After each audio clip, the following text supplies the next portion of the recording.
नहीं गिरा बरेली के बाजार में, उससे ज्यादा ना पुल गिर गया है बिहार में। 72 रुपया कर्जा नहीं हो जाता है तब ले सरकार एग्जाम नहीं करवाता है। जब वो नौकरी करने जाता है और कर्जा का सूद ब्याज बढ़ के 6 लाख रुपया हो जाता है, 2 साल का पेमेंट चुकाने में ओकरा सूदे ब्याज में लग। तो चलिए बहुत बहुत स्वागत है आपको हमारे YouTube चैनल पकड़ी अड्डा ब्लॉग्स पे। तो आजकल का सबसे मुख्य मुद्दा ये बना हुआ है कि भारत में रेल हादसा, बिहार में पुल हादसा बहुत ज्यादा बढ़ चुका है। जितना झुमका नहीं गिरा बरेली के बाजार में, उससे ज्यादा ना पुल गिर गया है बिहार में। बताइए लगातार इसी तरफ से होता रहा। आज से लगभग 1 महीना पहले एगो हादसा हुआ जिसमें लोगों पायलट का जान चला गया, बहुत सारा पब्लिक मारा गया। पब्लिक का तो छोड़िए, गरीब आदमी जन्मे लिया है ट्रेन में मरने के लिए, मजदूरी करके मरने के लिए, भूखे मरने के लिए, लॉकडाउन में मरने के लिए। बात रहा अमीरों का, तो भाई बताइए जब इससे पहले लोको पायलट का जान चला गया था, ट्रेन बार बार पटरी से उतर रहा है, सरकार कर क्या रहा है? क्या कर रहा है रेल मंत्री? बताइए वो रेल मंत्रालय जब आपको मिला हुआ है तो आपका कान में तेल धर के बैठने के लिए दिया हुआ है।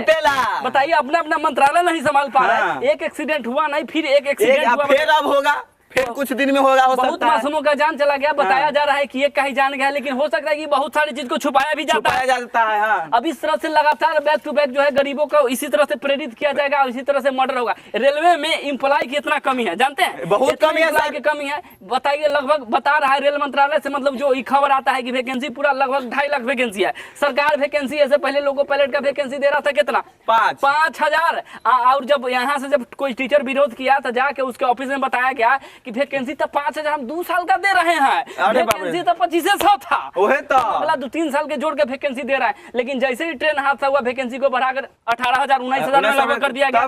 फिर बताया जा रहा है कि ग्रुप डी में लगभग 1 लाख वैकेंसी आएगा। एगो वैकेंसी तो क्लियर नहीं कराया जा रहा है, दूसरा लगा देते हैं। अब बताइए वैकेंसी आता है, 2 साल बाद फॉर्म भराता है, फॉर्म तो भरा गया, फॉर्म भराने के 4-5 साल हो जाता है। 2 साल बाद एग्जाम लेगा, एग्जामो तब लेता है जब बच्चा लगातार प्रोटेस्ट करता है। जाले बच्चा के फॉर्म भरते 2-3 लाख रुपया कर्जा नहीं हो जाता है, तब ले सरकार एग्जाम नहीं करवाता है। जब वो नौकरी करने जाता है और कर्जा का सूद ब्याज बढ़ के 6 लाख रुपया हो जाता है, 2 साल का पेमेंट चुकाने में ओकरा सूदे ब्याज में लग जाता है। सर जी आर्मी वाला से अपना हक के लिए ट्रेनों ने फूंक दिया था। अब इसी तरह से लगातार बिहार में हादसे पर हादसे होते रहेंगे। क्या देश में सरकार क्या कर रहा है? क्या करेगा युवा? पब्लिक युवा तो छोड़िए, युवा सब जा रहा है, रोजी रोटी जा रहा है, आदमी बर्बाद हो रहा है। बताइए अब जो ट्रेन में आदमी मरा होगा, बताइए वो कभी रिटर्न आएगा? नहीं आएगा। वो तो बेचारा चला गया, आपका रोजी रोटी ओकर लइका फइका तो नहीं होगा। छोटे बाल बच्चे बताइए वो सब बेचारा कहीं का रहा, कहीं का नहीं रहा, कोई देखने वाला होगा। अब बताइए कि ओकर बाबू चल गया, ओकर पूरा भविष्य चल गया, पढ़ाई लिखाएगा कौन?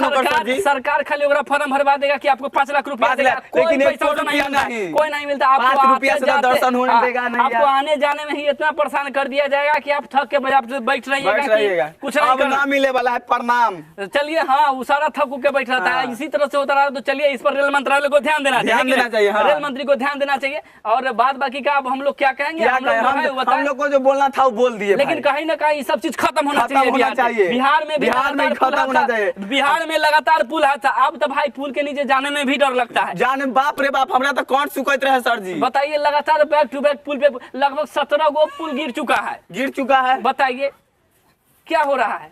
पता नहीं चल रहा है कि बिहार में क्या हो रहा है। लव यू, धन्यवाद।